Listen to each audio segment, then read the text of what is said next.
இந்த குப்பைக்காரங்க அந்த விஷயம்லாம் நடந்தப்போ இது ஸ்டாலின் வரல. இப்போ திடீர்னு ஒரு பிரச்சனை நடந்தோடனே அவர் முன்னாடி செந்தில் பாலாஜி வராரு, ஆம்புலன்ஸ் வருது. இதெல்லாம் எப்படி டப்பு டப்பு டப்பு நடக்குது? 10 லட்ச ரூபா தொகை கொடுத்துருக்காரு. இதெல்லாம் எப்படின்னே எனக்கு தெரியல. ஒரு பஸ்ஸு போகணுன்னா கூட 4 மணி நேரம் 5 மணி நேரம் டிராஃபிக் ஆகுது.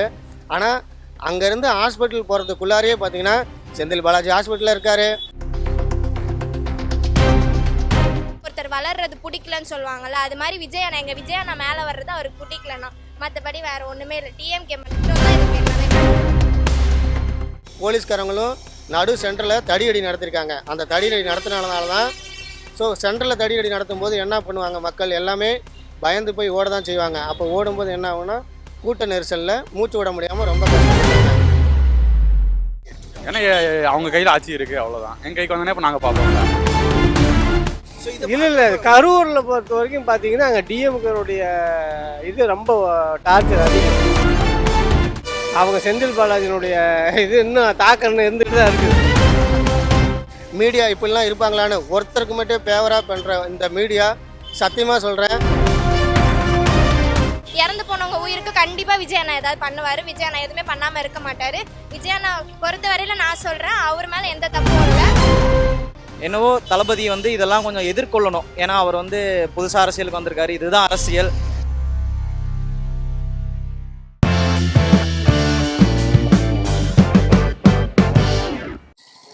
வணக்கம். அதாவது நேத்தி கரூரில் மாநாட்டு நடந்துச்சு. நிறைய பேர் இறந்து போயிட்டாங்க. 40 பேர் கிட்டத்தட்ட இறந்துட்டாங்க. அதை பற்றி உங்களுக்கு நான் இது எல்லாமே டிஎம்கே பிளான் தான். நான் எதுவுமே விஜய் மேலே தப்பு சொல்ல முடியாது, நார்மலாக வந்தவங்க மேலே தப்பு சொல்ல முடியாது. எல்லாமே டிஎம்கே பிளான் தான். அது எப்படின்னா, இது நாள் வரையில் எவ்வளோ பொண்ணுங்களுக்கு ஹராஸ்மெண்ட் நடந்துச்சு, எவ்வளோ பிரச்சனை நடந்துச்சு. இந்த குப்பைக்காரங்க அந்த விஷயம்லாம் நடந்தப்போ இது ஸ்டாலின் வரல. இப்போ திடீர்னு ஒரு பிரச்சனை நடந்தோடனே அவர் முன்னாடி செந்தில் பாலாஜி வராரு, ஆம்புலன்ஸ் வருது. இதெல்லாம் எப்படி டப்பு டப்பு டப்பு நடக்குது? 10 லட்ச ரூபா தொகை கொடுத்துருக்காரு. இதெல்லாம் எப்படின்னே எனக்கு தெரியல. இது எல்லாமே டிஎம்கே பிளான் தான். வேணும்னே ஒருத்தர் வளர்றது பிடிக்கலன்னு சொல்லுவாங்கல்ல, அது மாதிரி விஜய் அண்ணா, எங்கள் விஜய் அண்ணா மேலே வர்றது அவருக்கு பிடிக்கலண்ணா. மற்றபடி வேறு ஒன்றுமே இல்லை. டிஎம்கே மட்டும்தான் இதுக்கு எல்லாமே காரணம். கருத்துன்னு சொல்கிறதோட இது பார்த்தீங்கன்னா ரொம்பவும் தாங்கிக்க முடியாத ஒரு இதுதான். நான் ஒரு தளபதி ஃபேன், தளபதி வெறியன், நான் ஒரு தொண்டனை தாண்டி பார்த்தீங்கன்னா இது ரொம்பவும் மனசு எப்படி சொல்கிறது, தாங்க முடியாத ஒரு துயரம் மாதிரி நான் இதை எதிர்பார்க்குறேன். ரெண்டாவது, இதுக்கான காரணம்லாம் என்னான்னு நினைக்கிறீங்க? அங்கே நடந்த தள்ளுமுள்ளு ஒன்று இருக்குது. ரெண்டாவது இதுக்கான காரணம் ஃபுல்லாக பார்த்தீங்கன்னா இந்த ஆட்சியில் பண்ண தப்பு தான். இந்த ஆட்சியில் பண்ண தப்பு என்னான்னு நீங்கள் கேட்டிங்க அப்படின்னா எப்படி சொல்கிறது, நான் ஃபுல்லாகவே லைவில் தான் பார்த்துட்டு இருந்தேன்.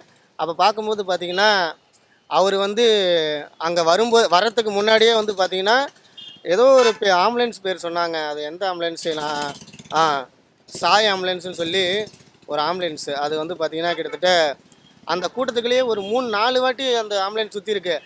ஏன்னா எப்போயுமே எமர்ஜென்சி அப்படின்னா ஒரு வாட்டி தான் ஆம்புலன்ஸ் வரும், அதுக்காக வெளியே விடுவாங்க. நான் இது பார்க்கும்போது ரொம்பவும் கஷ்டப்பட்டது என்னென்னா, ஒரு ஃபேமிலியில் ஒரு அண்ணன் பேசினார். இந்த மாதிரி என்னுடைய 2 குழந்தை, என்னுடைய ஒய்ஃபு, மொத்தம் 3 பேர் இறந்து போயிட்டாங்க அப்படின்னு சொன்னாங்க. உண்மையிலே என்னால் நேற்று நைட்டு ஃபுல்லாக பார்த்திங்கன்னா ரொம்பவும் கண் கலங்கி ஒரு மாதிரி அப்செட் போயிட்டேன். ஆனால் இதுக்கு என்ன முழுக்க காரணம் பார்த்திங்கன்னா டிஎம்கேவோட சதி சிட்டம் தான் எனக்கு தோடுது. ஏன்னா அவர் தலைவர் வரதுக்கு முன்னாடியே பார்த்திங்கன்னா கரண்ட்டை கட் பண்ணியிருக்காங்க. கரண்ட்டு எந்த ஒரு மாநாட்டிலையுமே எந்த ஒரு இதுலையுமே கட் பண்ணக்கூடாது. மற்ற ஆட்சியிலலாம் கட் பண்ணுவாங்களே என்னன்னு தெரியல. ஆனால் டிவிக்கே புதுசாக ஒரு கட்சினால் அது பார்த்திங்கன்னா உடனே கரண்ட்டை கட் பண்ணியிருக்காங்க. ஆம்புலன்ஸை சும்மா ரவுண்ட்ஸு விட்டுருக்காங்க. 3வது ப்ரோ, எந்த ஒரு இதுவுமே மற்ற கட்சியில் ஒரு போலீஸ்காரங்க சின்ன தடியடி நடத்தினா கூட உடனே அந்த கட்சி அவ்வளோ கண்டனம் தெரிவிக்கும். ஆனால் நேற்று டிவிகே மாநாட்டில் போலீஸ்காரங்களும் நடு சென்டரில் தடியடி நடத்திருக்காங்க. அந்த தடியடி நடத்தினால தான் சென்டரில் தடியடி நடத்தும் போது என்ன பண்ணுவாங்க, மக்கள் எல்லாமே பயந்து போய் ஓட தான் செய்வாங்க. அப்போ ஓடும்போது என்ன ஆகும்னா கூட்ட நெரிசலில் மூச்சு விட முடியாமல் ரொம்ப கஷ்டப்பட்டாங்க. நான் இதை ரொம்ப அண்ணன் இப்போ தான் ஆட்சிக்கு வராரு. வரத்துக்கு முன்னாடியே நான் கூட அரசியல்னால் எனக்கே தெரியாது ப்ரோ. அரசியல்லாம் நான் இதுக்கு முன்னாடிலாம் பார்த்தது கிடையாது, கேள்விப்பட்டிருக்கேன். சரி, யாராவது ஒருத்தர் நல்லது பண்ணுவாங்க, யாராவது ஒருத்தர் பயனடைஞ்சால் போதும் அப்படின்னு சொல்லி நான் கேள்விப்பட்டிருக்கேன். ஆனால் அண்ணன் பார்த்திங்கன்னா மக்களுக்காக நிறையவே நல்லது பண்ண வந்தார். பெண்களுக்கு முக்கியத்துவம் கொடுக்கணும்னு சொன்னார். நடுத்தர மக்கள்லேருந்து எல்லாருமே ஒரு நல்ல இது பண்ணணும்னு சொல்லி நினச்சாரு. ஆனால் அரசியலில் இவ்வளோலாம் இருக்கணும்னு நான்லாம் சத்தியமாக எதிர்பார்க்கவே இல்லை.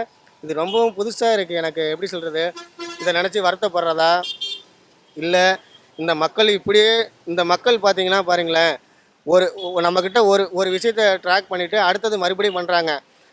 இதே பாருங்களேன், கள்ளக்குறிச்சியில் அந்த கள்ளச்சாராயம் குடிச்சிட்டு 40-50 பேர் இறந்து போயிட்டாங்க. அவங்க குடும்பத்துக்கு முதலமைச்சரோ துணை முதலமைச்சரோ யாருமே போய் நேரில் போய் ஆறுதல் சொல்லவே இல்லை.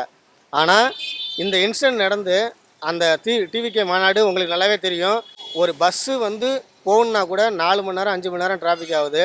ஆனால் அங்கேருந்து ஹாஸ்பிட்டல் போகிறதுக்குள்ளாரையே பார்த்தீங்கன்னா செந்தில் பாலாஜி ஹாஸ்பிட்டலில் இருக்கார்.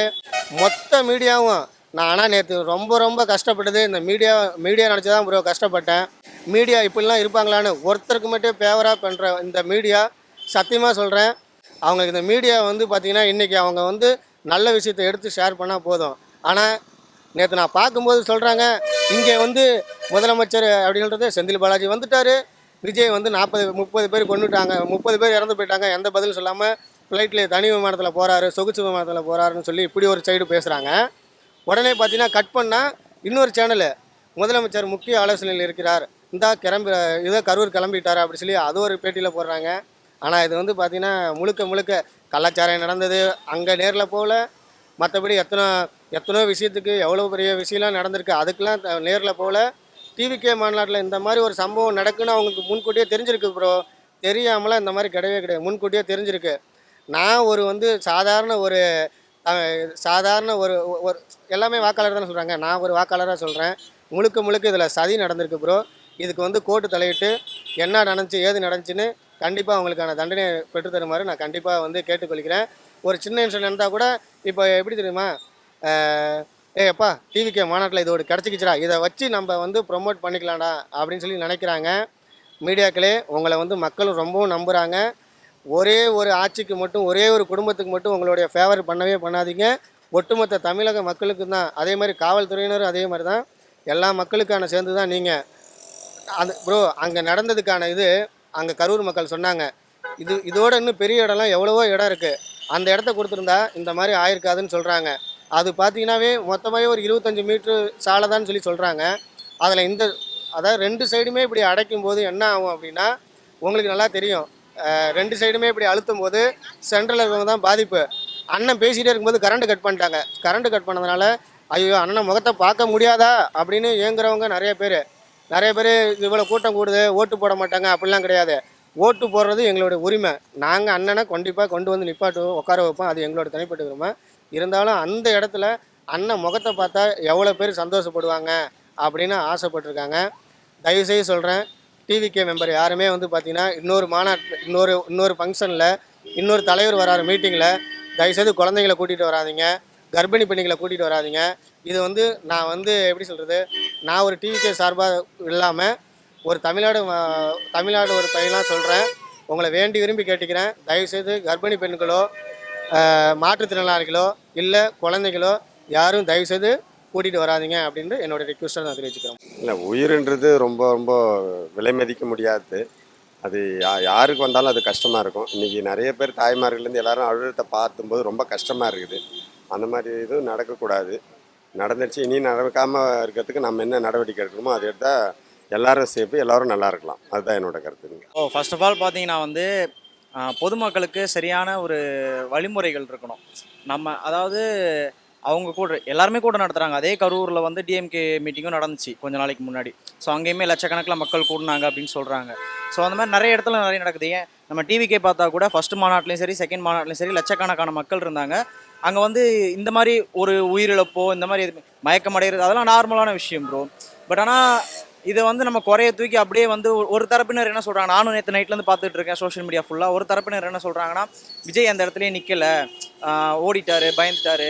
ஸோ இன்னொரு தரப்பினர் என்ன சொல்கிறாங்கன்னா ஆளுங்கட்சி தான் இதுக்கு காரணம், அவங்க சரியான ஒரு அவங்க கேட்ட இடத்த கொடுக்கல. ஸோ அப்படின்ற மாதிரி நிறைய விஷயங்கள் சோஷியல் மீடியாவில் வருது.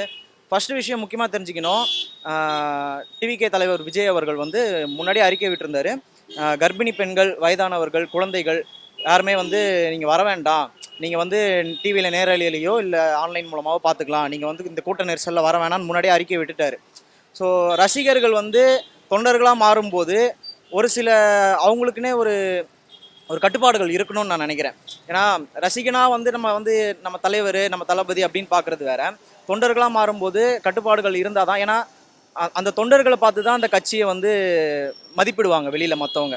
ஸோ வந்து அவங்க அதை நேற்று போனவங்க, அந்த கூட்டத்துக்கு போனவங்க குழந்தைங்களை கூட்டிகிட்டு போகாமல் இருந்திருக்கலாம். ஸோ வந்து வயசானவங்க போகாமல் இருந்திருக்கலாம்.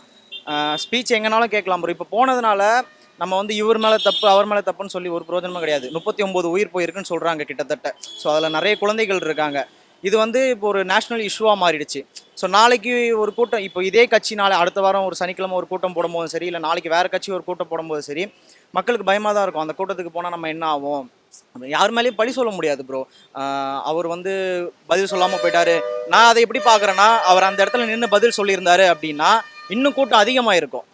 ஆம்புலன்ஸ்லாம் போகிறதுக்கு வழி இல்லாமல் இன்னும் கூட்ட நெரிசல்கள் ஆயிருக்கும். அவர் கிளம்புனதுக்கு அப்புறம் தான் வந்து அந்த இடத்துல வந்து நிறைய பேர் வந்து மயக்கம் அடைஞ்சிருக்காங்கன்னு ஆம்புலன்ஸ்ல ஏற்றிட்டு போயிருக்காங்க.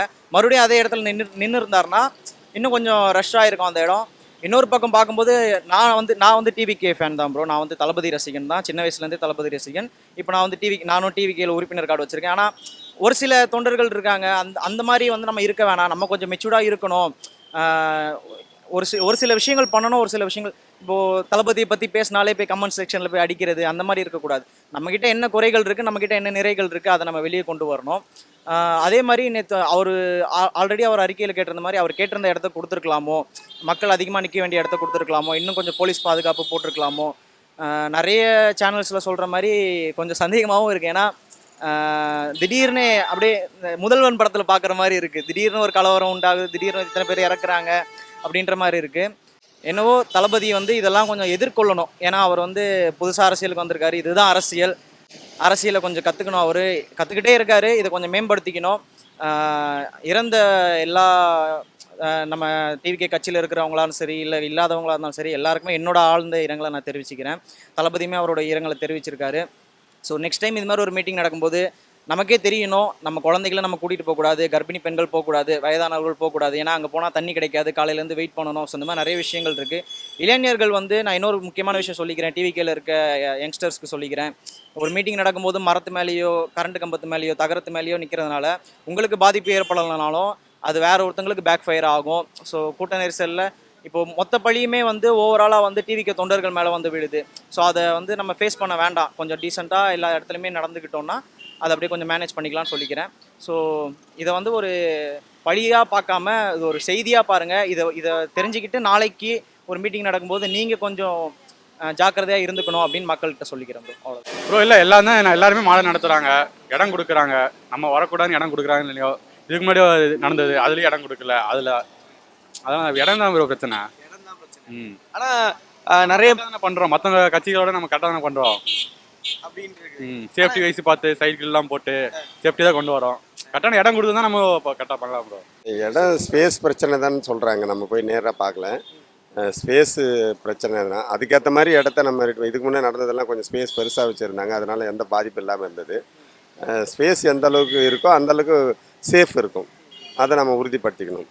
அதுதான் அது கவர்மெண்ட்டுடைய மிகப்பெரிய கவனக்குறைவு. அவங்க வந்து இடம் ஒதுக்குனது, அவங்க கேட்ட இடம் ஒதுக்கலை.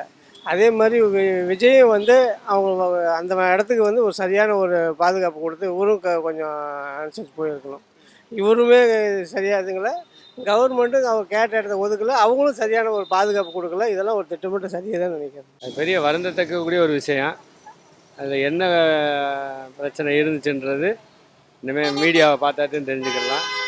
இந்த மாதிரி எதுவுமே நடக்காமல் பார்த்துக்கிறது பொதுவான விஷயங்களும் இருக்கு. அதுக்குள்ள எப்படி செந்தில் பாலாஜி அவங்க வந்தாங்க, இவங்க வந்தாங்க அப்படின்ற மாதிரி போறாங்க. உங்களுடைய பார்வை ஏங்க, அவங்களாம் அரசாங்கோட சம்மந்தப்பட்ட அமைச்சருங்க. நாளைக்கு அவங்க போகலாம் கூட அவரை குறை சொல்லுவாங்க. செந்தில் பாலாஜின்றது கரூர், அவர் வந்து அந்த ஊர் ஆள், அவர் போய் தான் ஆகணும். செந்தில் பாலாஜின்றது எல்லா அமைச்சரும் போகிறது வந்து தப்பு கிடையாது. போனால் ஒரு குறை சொல்லுவாங்க, போனால் ஒரு குறை சொல்லுவாங்க. அந்த வந்து அரசியல் தெரியல உங்களுக்கு தான். அரசியல் எப்படினாலும் பேசுவாங்க. ஆனால் வந்து அரசாங்க கடமை அவங்க செய்கிறாங்க, அவ்வளோதான். இது வந்து நிறைய பேர் வந்து இந்த கூட்டத்தின் உள்ள ஆம்புலன்ஸ் வந்ததுனால தான் இது நடந்தது அப்படின்ற மாதிரிலாம் சொல்கிறாங்க, தடியடி நடத்திருக்கா சொல்கிறாங்க. பட் உங்களுடைய கருத்து என்ன? இல்லை, அந்த மாதிரி விஷயங்கள் நான் எதுலேயுமே பார்க்கல. அதனால் பார்க்காம எந்த விஷயத்தையும் சொல்ல முடியாது. எதுன்னு பார்த்தா அதுக்கப்புறம் கருத்து சொல்லலாம். அதெல்லாம் வேணும்னு செய்கிறதுங்க. ஆம்புலன்ஸுக்கு வேறு ரோடே இருக்காதா? மக்களை காப்பாற்றுறதுக்கு ஒரு ஆம்புலன்ஸ் முக்கிய தேவை தான். அது வந்து அந்த இடத்துல கூட்டமாக இருக்கிற இடத்துல தான் ஆம்புலன்ஸ் போகணுன்னு தான் இருக்கா? இதெல்லாம் கவர்மெண்ட்டோடைய இதுதாங்க. இதெல்லாம் ஒரு சில்லறத்தனம்.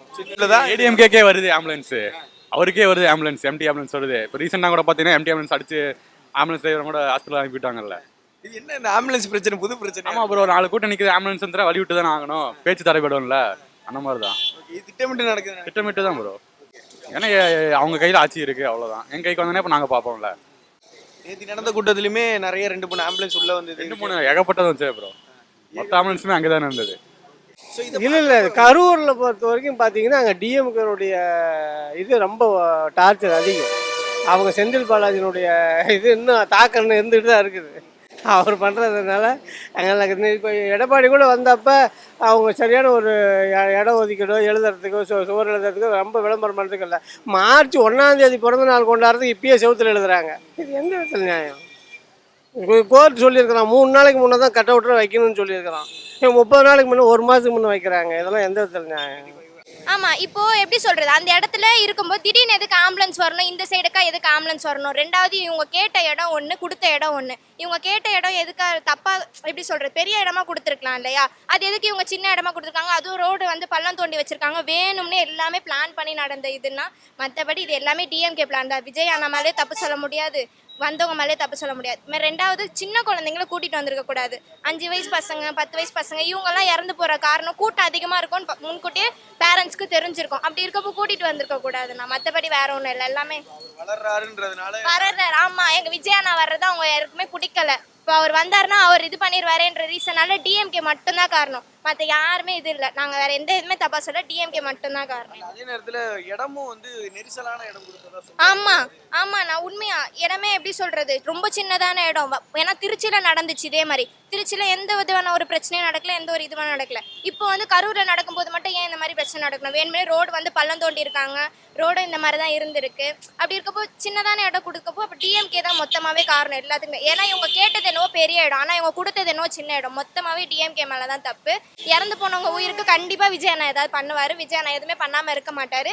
விஜய் அண்ணா பொறுத்த வரையில் நான் சொல்கிறேன், அவர் மேலே எந்த தப்பும் இல்லை. கண்டிப்பாக விஜய் அண்ணா எல்லா குடும்பத்துக்கும் எல்லாமே பண்ணுவார்ண்ணா. வந்து விஜய் அவர்கள் இது சம்மந்தமாக எதுவுமே கருத்தே சொல்லலை. அவர் பாட்டு ஃப்ளைட்டில் போயிட்டாருன்றாங்க. இன்னொரு பக்கம் வந்து அமைச்சர் எப்படி சொல்லி வச்ச மாதிரியே கரெக்டாக ஒரு 10 நிமிஷத்துக்குள்ளே ஹாஸ்பிட்டல் வந்தாருன்ற மாதிரிலாம் நிறைய சொல்கிறாங்க.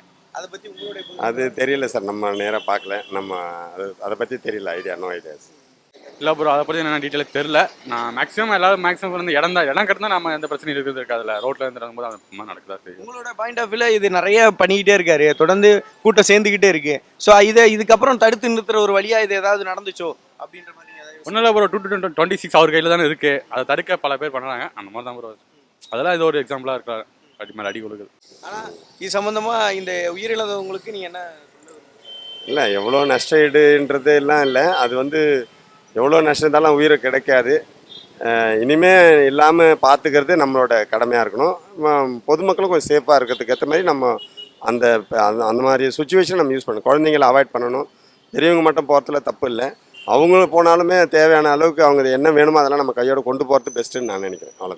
ஆக்சுவலாக நீங்கள் உங்களோட பாயிண்ட் ஆஃப் வியூவில் விஜய் சார் எப்படி இதை ஹேண்டில் பண்ணுவார் நீங்கள் இன்னும் தெரில. இதை பற்றி அவர் எதுவும் சொல்லலை. நான் நியூஸ் எதுவுமே இல்லை. சொல்லுவார் இன்னைக்கு ஏதாவது எதிர்பார்க்கலாம். பட் ஆனால் இது வந்து ஒரு அகெயின்ஸ்டாக நடந்த ஒரு விஷயம். கண்டிப்பாக ப்ரோ, அகெயின்ஸ்டாக தான்.